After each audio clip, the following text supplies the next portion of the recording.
Good morning students and friend. हम C inter के लिए जीएसटी पढ़ रहे हैं। चैप्टर फर्स्ट हमने स्टार्ट किया था आईसीआई के स्टडी मटेरियल से। हमने पेज नंबर 1.14 तक पढ़ लिया था। इसमें हमने लास्ट क्लास में पढ़ा था कि classification of goods and services की क्या नेसेसिटी है, क्यों किया जाता है जीएसटी में। अब नेक्स्ट टॉपिक हम यहाँ से स्टार्ट करेंगे। पेज नंबर 1.14 है कंपोजिशन स्कीम और रजिस्ट्रेशन। तो पहले हम रफली समझ लेते हैं, फिर इसको रीड कर लेंगे। यहाँ पर आपने यहाँ तक अब तक ये समझ लिया है कि जीएसटी क्या होता है। व्हाट बाय जीएसटी, जीएसटी में किस किस तरह के टैक्स होते हैं, सीजीएसटी क्या होता है, एसजीएसटी क्या होता है, आईजीएसटी क्या होता है, ये आप यहाँ तक समझ चुके हैं, राइट। अब क्वेश्चन उठता है, सर जीएसटी सबको देना पड़ता है? क्योंकि हमने यहाँ तक समझ लिया कि जीएसटी सप्लाई पे लगता है। सप्लाई मतलब या तो आप कोई गुड्स दे रहे हैं किसी को या कोई सर्विस दे रहे हैं, तो आप अगर किसी को गुड्स या सर्विसेज सप्लाई करेंगे तो उस पर आपको जीएसटी देना होगा। जीएसटी में सेल परचेज वर्ड नहीं है, ये बार बार आपको बताया जा रहा है। जीएसटी में एक ही वर्ड लिखा है सप्लाई, कि सप्लाई पर जीएसटी देना होता है। सप्लाई भी दो तरह की होती है, एक तो इनवर्ड सप्लाई और एक आउटवर्ड सप्लाई। इनवर्ड सप्लाई जब आप सामान खरीद के लाते हैं, परचेज, तो परचेज को जीएसटी में बोलते हैं इनवर्ड सप्लाई। और जब आप गुड्स या सर्विस किसी को देते हैं, बेचते हैं, तो उसे बोलते हैं आउटवर्ड सप्लाई।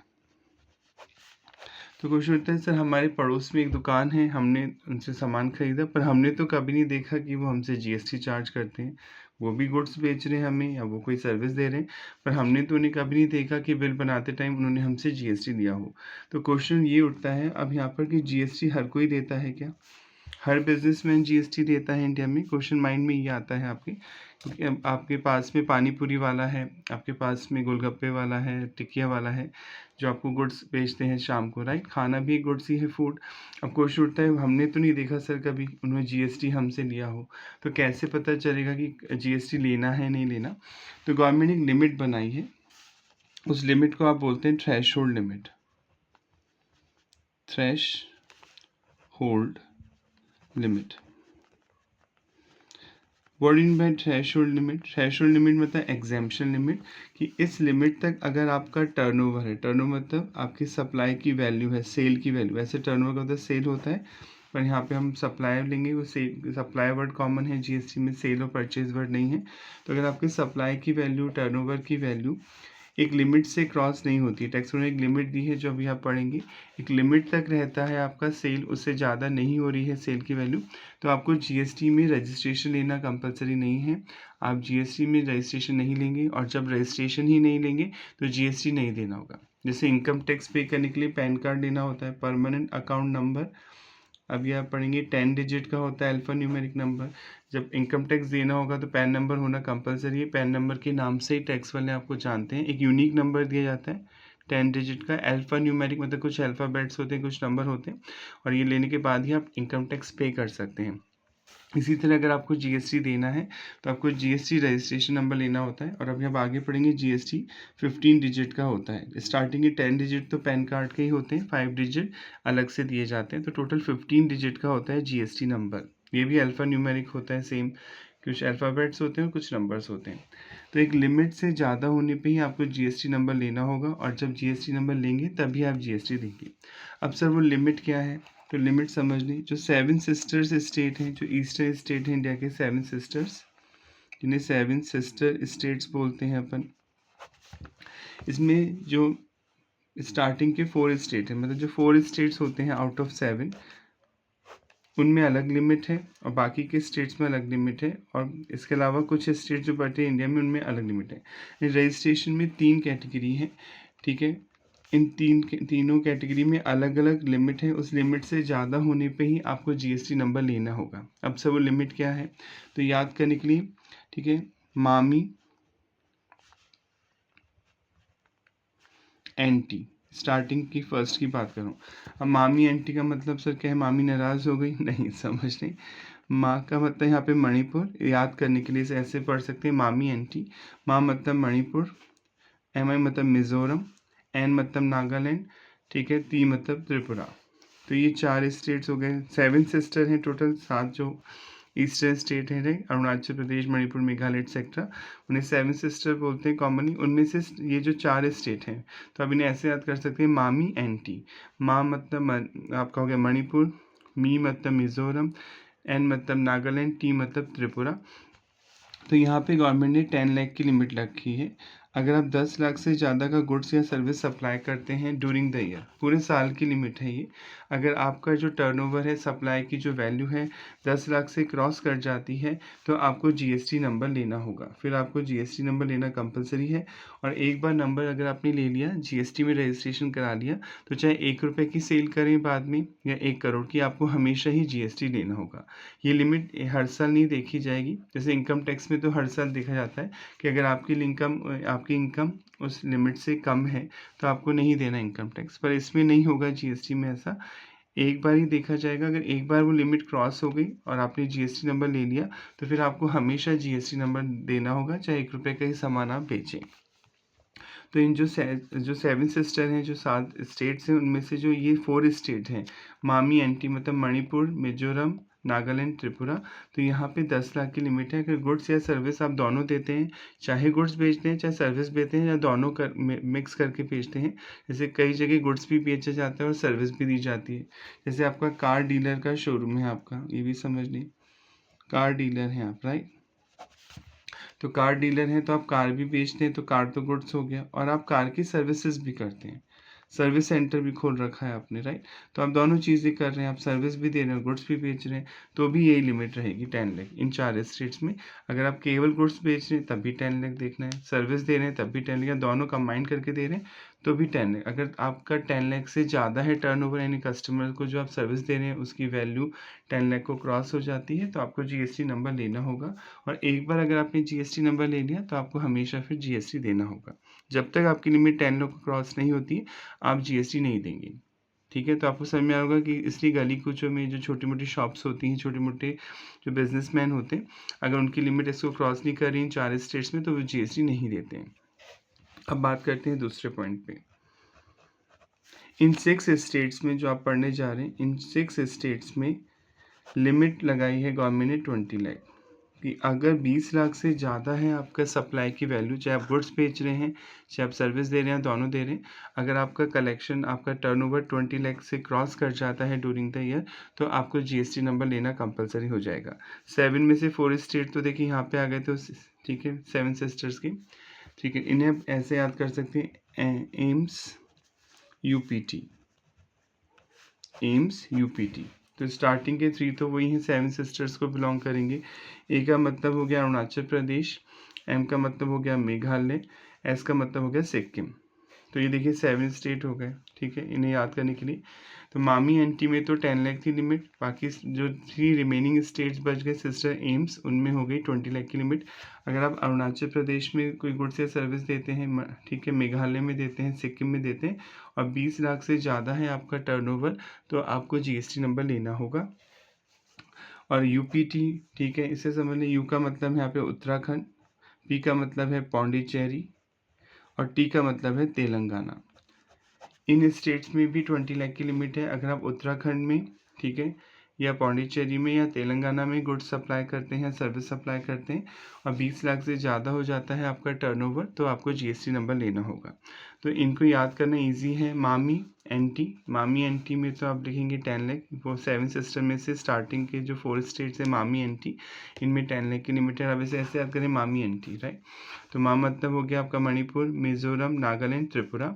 बाकी जो 3 स्टेट्स बच गए, 7 में से 4 यहाँ गए, बाकी जो 3 स्टेट हैं एम्स, अरुणाचल प्रदेश, मणिपुर, सिक्किम, यहाँ पे 20 लाख की लिमिट है। और ये जो 3 स्टेट हैं 7 सिस्टर्स के अलावा 3 स्टेट्स जो और हैं इंडिया में, उत्तराखंड, पौंडीचेरी, तेलंगाना, यहाँ पे भी 20 लाख की लिमिट है।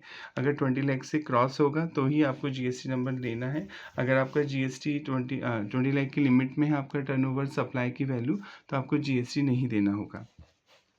अब बाकी जो रेस्ट स्टेट बच गए, भाई टोटल 29 स्टेट है, राइट, उसमें से बाकी जो रेस्ट ऑफ स्टेट्स बच गए उनमें लिमिट है 40 लाख। गुड्स के केस में उसमें लिमिट है गुड्स की, अगर आप केवल गुड्स सप्लाई करते हैं तो 40 लाख देखा जाएगा। अगर आप केवल सर्विसेज सप्लाई करते हैं तो 20 लाख देखा जाएगा। और अगर आप दोनों को मिक्स करके सप्लाई करते हैं तो 20 लाख ही देखा जाएगा। यानी जो रेस्ट ऑफ स्टेट्स बच गए इंडिया में, अगर आप केवल सामान ही बेचते हैं, आपका काम है केवल गुड्स सप्लाई करना, तब तो 40 लाख से ऊपर होने पे जीएसटी नंबर लेना होगा। अब अगर आप केवल सर्विसेज देते हैं तो 20 लाख से ऊपर होने पे जीएसटी नंबर लेना होगा। और अगर आप दोनों मिक्स करके बेचते हैं, यानी थोड़ा सर्विस भी देते हैं, गुड्स भी बेचते हैं, कोई भी कॉम्बिनेशन बनाते हैं, गुड्स ज़्यादा बेचते हैं, सर्विस कम देते हैं, सर्विस ज़्यादा बेच देते हैं, गुड्स कम देते हैं, तो 20 लाख की लिमिट है। अगर आप दोनों मिक्स करके सप्लाई करते हैं 20 लाख से ऊपर होने पे ही आपको जीएसटी नंबर लेना होगा। क्लियर? तो आई होप यहाँ तक क्लियर हो गया होगा कि मामी एंटी में आपकी 10 लाख की लिमिट है। जो 7 सिस्टर्स में जो 4 स्टेट है मामी एंटी, उनमें 10 लाख। उनके अलावा जो 3 स्टेट बच गए एम्स, उनमें आपकी 20 लाख है। बाकी 3 स्टेट और हैं जो उत्तराखंड, पौंडीचेरी, तेलंगाना, इनमें भी 20 लाख है। यूपीटी आप इसे ऐसे याद कर सकते हैं। बाकी रेस्ट ऑफ स्टेट्स में 2 बाइफर्केशन है। अगर केवल जैसे राजस्थान में बेच रहे हैं तो गुड्स की वैल्यू अगर 40 लाख को क्रॉस करेगी तो आपको जीएसटी नंबर लेना है। और अगर आप सर्विस दे रहे हैं 20 लाख की वैल्यू क्रॉस होगी तो जीएसटी नंबर लेना है। और दोनों को कंबाइन करके बेच रहे हैं और 20 लाख से ज़्यादा हो जाएगा तो जीएसटी नंबर लेना है। अब क्वेश्चन उठता है इन स्टेट्स में लिमिट कम क्यों रखी गई है। ठीक है, वैसे टैक्स में लॉजिक कई चीज़ों में नहीं लगेंगे, ठीक है, लिमिट, क्योंकि जैसे अकाउंट्स होती हैं आपकी, कॉस्ट आपके अकाउंट्स हैं, कॉस्टिंग है या आपके मैथ्स है, उसमें तो आप लॉजिक बताएंगे ना कि भाई सर इसको डेबिट क्यों करा, इसको क्रेडिट क्यों करा। पर कई जगह लॉ तो जो कमेटी बनती है लॉ की वो डिसाइड करती है। जैसे इंडिया में 5 लाख तक टैक्स नहीं लगता, सपोज 7 लाख जो न्यू रेजिम आपका है कि 12 लाख तक नहीं लगता। आप देखते हैं कि 12 लाख तक इंडिया में टैक्स नहीं लगता, इनकम टैक्स। अभी आप पढ़ेंगे कुछ बेनिफिट्स के बाद तो आप क्वेश्चन उठा सर 12 लाख तक ही क्यों नहीं लगता। कोई बच्चा ही पूछ ले कि वाई 12 लाख या वाई 40 लाख की 40 लाख तक ही क्यों नहीं लगता जीएसटी से, उसके बाद ही क्यों लगता है। तो ये कमेटी डिसीजन लेती है ना, कि जो कमेटी बनाई गई है, जो जीएसटी काउंसिल है, वो लिमिट डिसाइड करती है। वो क्या लॉजिक से डिसाइड कर रही है वो हमें नहीं बताती है। तो लॉ में लॉजिक्स लगाना बहुत मुश्किल होता है। बिना हेलमेट पहने पे आपको 1000 रुपये का फ़ाइन देना होगा। जैसे सपोज़ अगर आप बिना हेलमेट पहने पकड़े जाते हैं तो ₹1000 फाइन विल बी चार्ज, 1000 रुपये का फ़ाइन चार्ज होगा। अब कोई बच्चा ये पूछे सर बताओ इसका क्या लॉजिक है।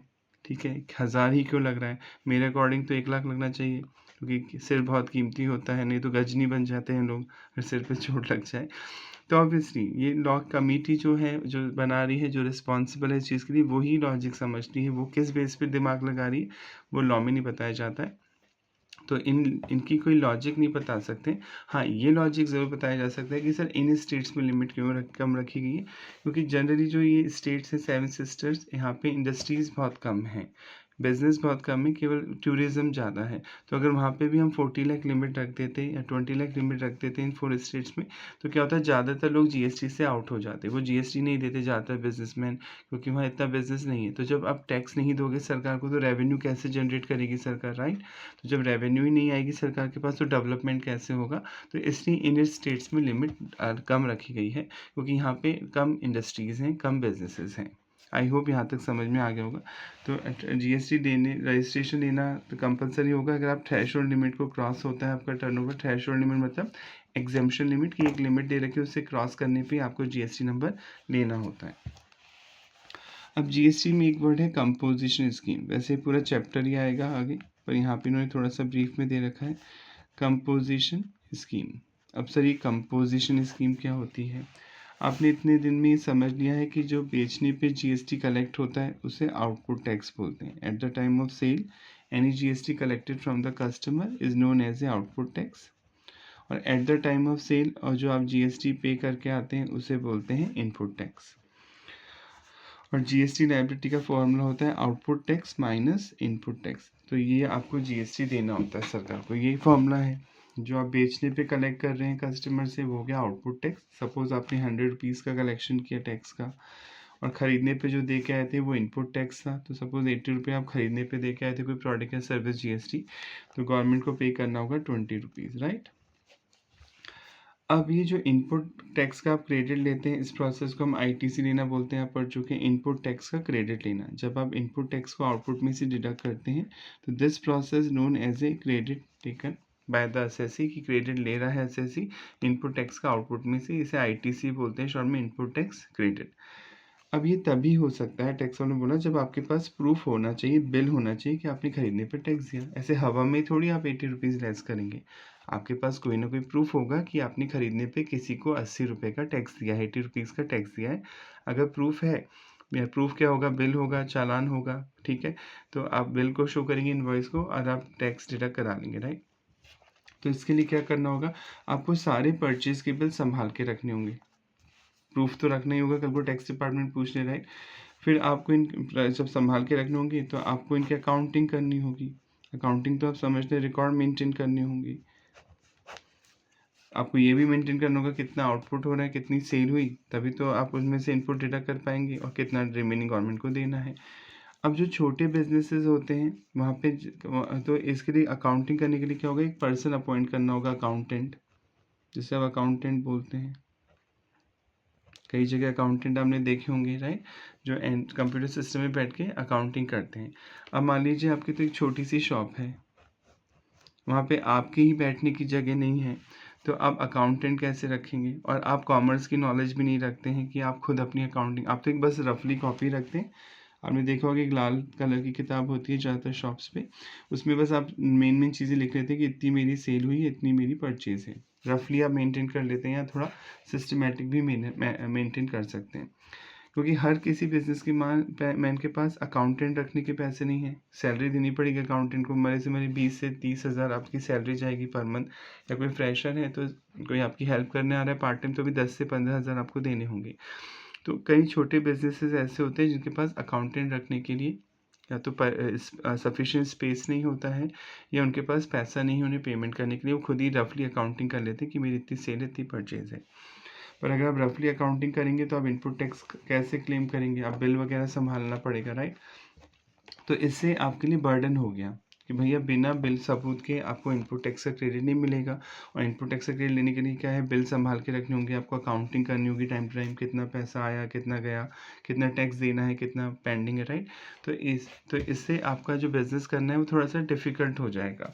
तो गवर्नमेंट ने एक कंपोजिशन स्कीम बनाई है स्मॉल टैक्स पेयर के लिए, स्मॉल टैक्स पेयर, कि अगर आपका जो टर्नओवर है एक लिमिट से ज़्यादा नहीं है, आपका जो कलेक्शन है जीएसटी में, जो गुड्स और सर्विसेज की वैल्यू है, वो जो सप्लाई कर रहे हैं आप, उसकी वैल्यू एक लिमिट से ज़्यादा नहीं है, तो आपको स्मॉल टैक्स पेयर बोला जाएगा। अब वो लिमिट क्या है सर, वो लिमिट स्टेट्स में, कुछ स्टेट में अलग है, जैसे जो 7 स्टेट्स हैं, 7 सिस्टर स्टेट्स तो आप समझते हैं जो ऊपर पढ़ाए थे, मामी एंटी मणिपुर, ठीक है, मिजोरम, नागालैंड, त्रिपुरा, एम्स, अरुणाचल प्रदेश, मिजोरम, और सॉरी मेघालय और सिक्किम, यहाँ पे, और प्लस उत्तराखंड।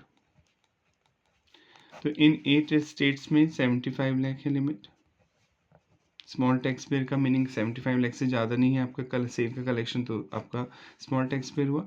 और इनके अलावा बाकी जो स्टेट्स हैं इंडिया में, उनमें 1.5 करोड़ है, 1.5 करोड़। तो अगर आपका इन 7 प्लस उत्तराखंड, इन 8 स्टेट में आपका टर्नओवर 75 लाख से ज़्यादा नहीं है, और बाकी स्टेट्स में आपका टर्नओवर यानी collection of sale of goods और सर्विसेज का 1.5 करोड़ से ज़्यादा नहीं है, तो टैक्स वाले आपको स्मॉल टैक्स पेयर मानेंगे, माना जाएगा। आप छोटे बिजनेसमैन हैं एज पर टैक्स, और आप कंपोजिशन स्कीम ले सकते हैं, आप कंपोजिशन स्कीम के लिए एलिजिबल हैं। जीएसटी नंबर तो ले लिया होगा आपने, क्योंकि आपने पढ़ा था जीएसटी के लिए तो 10, 20 और 40 लाख की लिमिट थी, तो वो तो क्रॉस हो ही रही है आपकी। पर आपका जो टर्नओवर है इन 8 स्टेट्स में 75 लाख से ज़्यादा नहीं है, और बाकी स्टेट में 1.5 करोड़ से ज़्यादा नहीं है, तो you will be consider as a small tax payer. आपको स्मॉल टैक्स पेयर कंसिडर किया जाएगा, और आप कंपोजिशन स्कीम के लिए एलिजिबल हैं। अब सर इस स्कीम का मतलब क्या है, ऐसे मान लीजिए आपकी 80 लाख सेल होती है साल भर की, ठीक है, 80 लाख है, तो टैक्स वाले बोला कि सिंपल 1% इसमें हमें जीएसटी दे दीजिए। सिंपल है, कोई कैलकुलेशन नहीं करनी, सिंपल है। जितने अभी टर्नओवर हो रहा है उसका एक जो रेट अभी आप आगे पढ़ेंगे कुछ अलग होती है, मैं यहाँ पे समझाने के लिए रहा हूँ। 1% बोला कि 1% से जीएसटी देना होगा।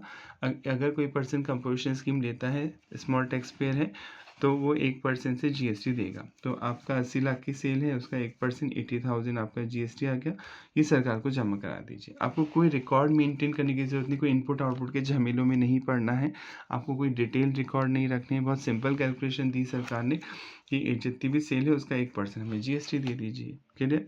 तो इसलिए इस स्कीम को बोलते हैं कंपोजिशन स्कीम। ये स्मॉल टैक्स पेयर के लिए बनाई गई है, ताकि वो जो अकाउंटिंग फॉर्मेलिटीज़ है उससे बच सकें और अपने बिजनेस पे ध्यान दे सकें, क्योंकि वो इतने एफिशिएंट नहीं होते हैं कि कंप्यूटर पे अकाउंटिंग कर सकें, अलग से रिकॉर्ड मेंटेन कर सकें। तो गवर्नमेंट ने उनके बेनिफिट के लिए बोला कि ठीक है, जितनी भी आप, बस आपको ये तो पता ही होगा ना सेल कितनी है। ऐसा तो कोई बिजनेसमैन नहीं है जिसे ये नहीं पता वो बेच कितना रहा है सामान। तो बस आप ये बताइए आपकी सेल कितनी है, सप्लाई की वैल्यू क्या है, और उस पर जो रेट हम बताएंगे उस रेट से आप जीएसटी दे दीजिए, दैट्स इट। कोई अलग से इनपुट घटाने की ज़रूरत नहीं है, आपको इनपुट टैक्स का क्रेडिट नहीं मिलेगा।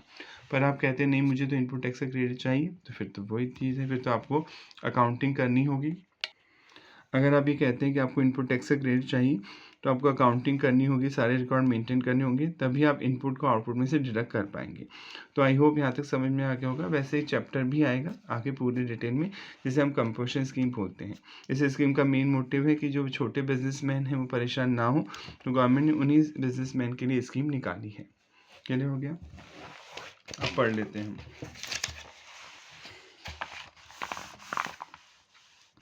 कंपोजिशन स्कीम, ये चैप्टर पूरा डिटेल में आगे भी आएगा। इन जीएसटी रेजिम, रेजिम मतलब एरिया दायरा, tax that is CGST and SGST और यूटीजीएसटी फॉर इंटर स्टेट। आप पढ़ चुके, इंटर मतलब विद इन स्टेट। आईजीएसटी लगता है इंटर स्टेट, जब एक स्टेट से दूसरे स्टेट सामान बेचते हैं तो आईजीएसटी लगता है, integrated goods and services tax. Is payable by every taxable person. Taxable person मतलब जिसने जीएसटी नंबर ले रखा है उसे जीएसटी में बोलते हैं टैक्सेबल पर्सन।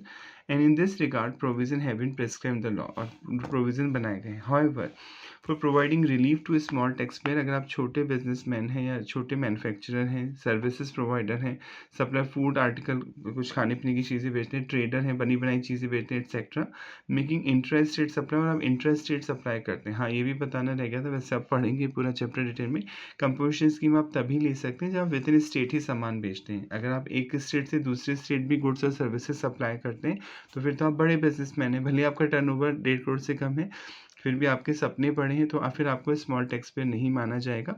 आप इस स्कीम को अडॉप्ट नहीं कर सकते। ये स्कीम वही ले सकता है जिसका टर्नओवर एक लिमिट से कम है, पढ़ा दिया 1.5 करोड़ से कम है, और जो स्पेशल स्टेट है वहाँ 75 लाख से कम है, और आप इंटर स्टेट सप्लाई नहीं करते, यानी एक स्टेट से दूसरे स्टेट आप सप्लाई नहीं करते हैं, आप विद इन स्टेट ही सामान बेचते हैं, तभी आप कंपोजिशन स्कीम को अडॉप्ट कर सकते हैं। सिंपलर मेथड है, आप सिंपल कैलकुलेशन बताइए tax colony of paying tax is prescribe which is known as a composition levy, और कंपोजिशन स्कीम इसे बोला जाता है। लेवी मतलब चार्ज करना।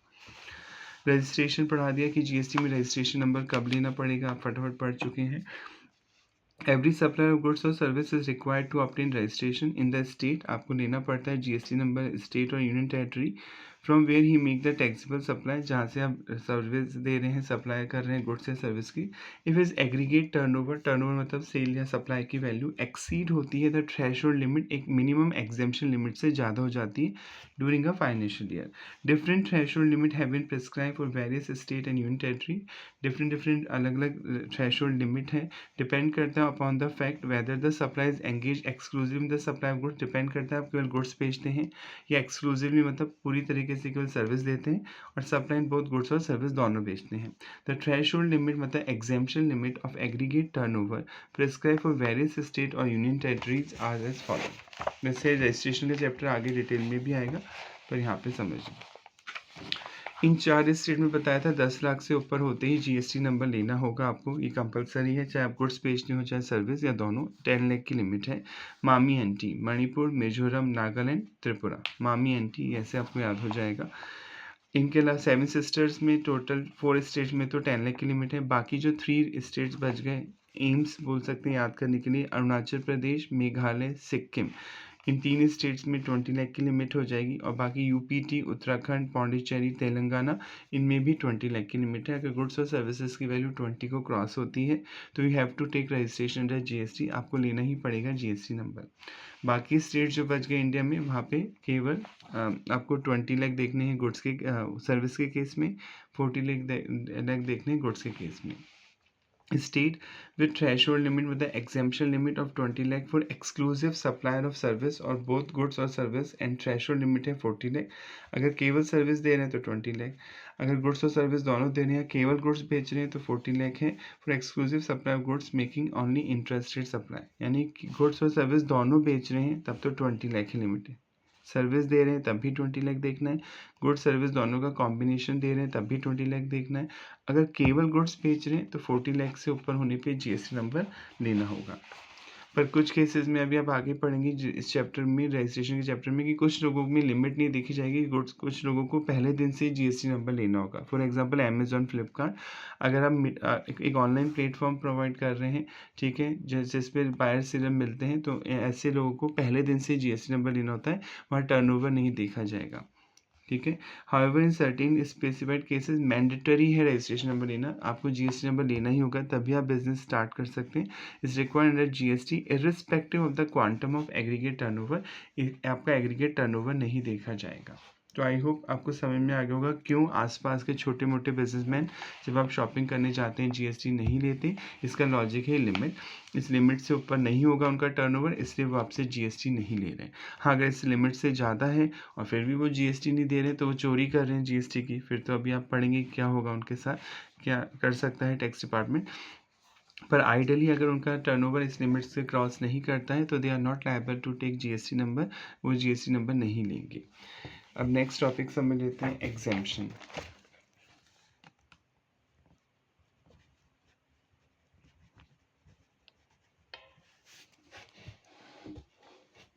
अब सर ये एग्जेम्पशन वर्ड क्या होता है?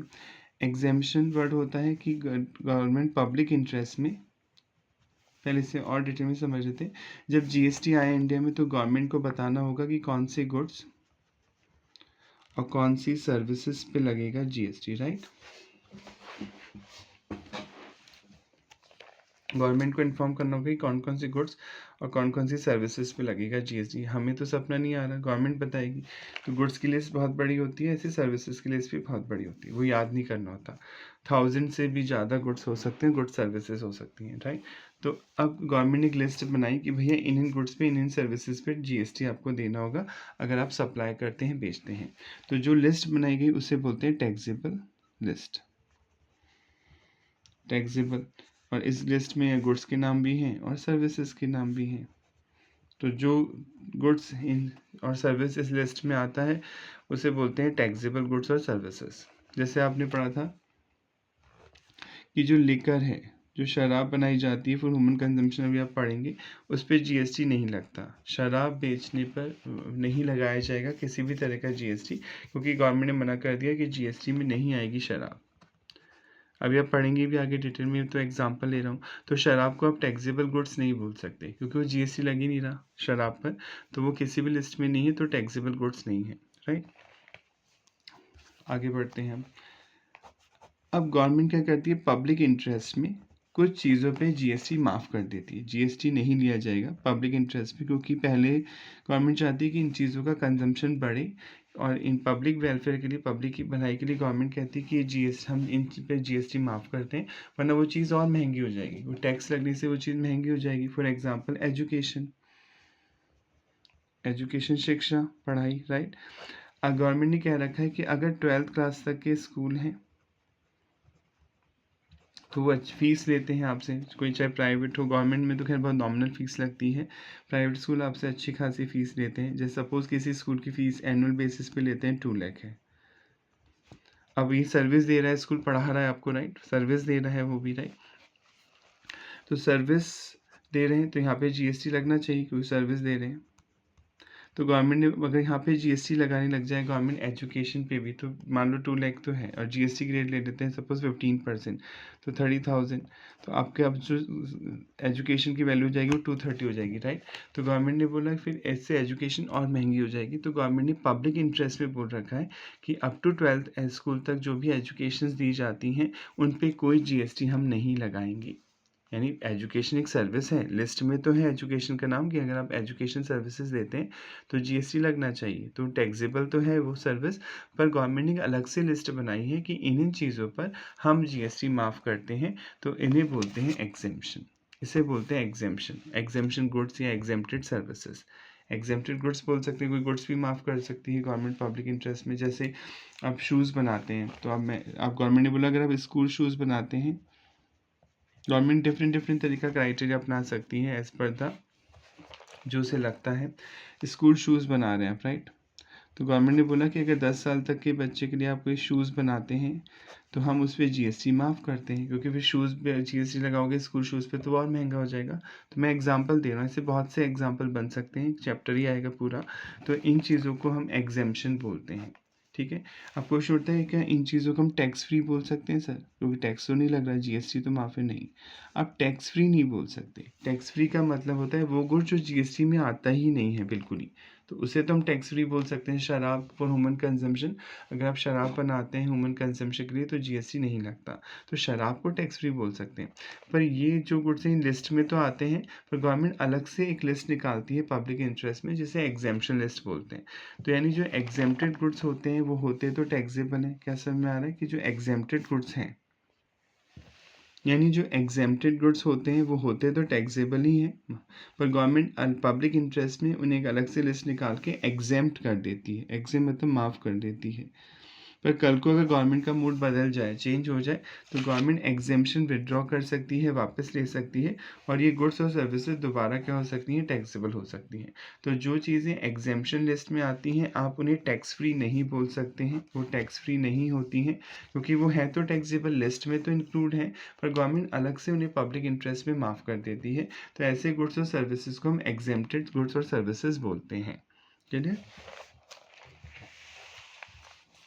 exemption apart from providing relief to small scale business के लिए तो हमने भी पढ़ा ऊपर कि कंपोजिशन स्कीम बना रखी है गवर्नमेंट ने कि उन्हें एक लिमिट से ज़्यादा अगर टर्नओवर नहीं है तो कम रेट से देना होता है जीएसटी, और कोई ज़्यादा रिकॉर्ड भी मेंटेन नहीं करने होते, comma the law also contain provision, law में बहुत सारे प्रोविजन इंक्लूड हैं, कंटेन इंक्लूड्स हैं फॉर ग्रांटिंग एग्जेम्पशन, आपको एग्जेम्पशन दी जाती है, माफ़ी दी जाती है फ्रॉम पेमेंट ऑफ टैक्स, कि आपको टैक्स नहीं देना है ऑन एसेंशियल गुड्स और सर्विसेज पे। कुछ गुड्स और सर्विसेज जो गवर्नमेंट को लगता है कि जनता के लिए ज़रूरी हैं, तो गवर्नमेंट अगर टैक्स लगाएगी तो वो और महंगे हो जाएंगे, तो गवर्नमेंट ने उन पे एग्जेम्पशन दे रखी है। मैं बार बार बोल रहा हूँ, एग्जेम्प्टेड गुड्स टैक्स फ्री नहीं होता है, वो टैक्सेबल लिस्ट में होता है। कल को गवर्नमेंट का मूड अगर चेंज होगा तो आपको टैक्स तो देना पड़ेगा उन गुड्स पे, तो उन्हें हम टैक्स फ्री गुड्स तो नहीं बोल सकते, हाँ उन्हें एग्जेम्प्टेड गुड्स बोला जाता है। क्लियर? आई होप यहाँ तक समझ में आ गया होगा। अगर कोई डाउट है, कोई स्पेसिफिक प्रॉब्लम है तो आप कमेंट करके पूछ सकते हैं। नेक्स्ट क्लास में मिलेंगे। Thank you so much.